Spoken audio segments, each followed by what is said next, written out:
Hörmətli Ali müəllim, mən o sahibkarın sənətini göndərmişəm. Keçən ilin fevral ayının 5-də göndəriblər sənin sərəncama qol çəkməyə. Bu qədər nazirlər imza toplayıbdır. Niyə bunu buraxmırsan? Marağın nədir?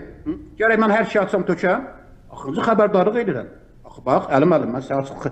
Eləmə ki, açsam sandığı, tökəm pambığı. Ondan sonra məni dayandıran olmayacaq. Bax, bunu da ilk dəfə, bax, bu qırmızı masada dedim və cəzasını da nədir, onu da çəkməyə hazıram. Mən nə qədər sizə yalvarmalıyam, nə qədər sənin ətrafından xahiş eləməliyəm qanun işdən ötər, hə? Niyə?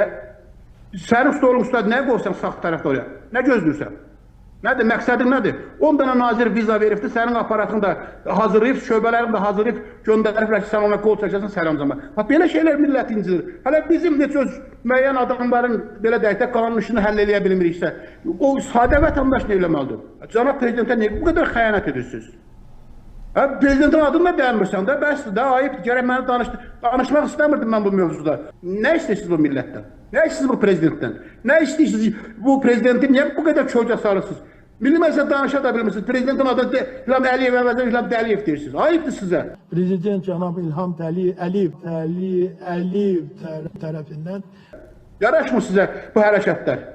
Yığırsınız başınıza bir bölük baş şenliki. Nə ilə məşğullarımızı gözəl bilirsiniz özünüz.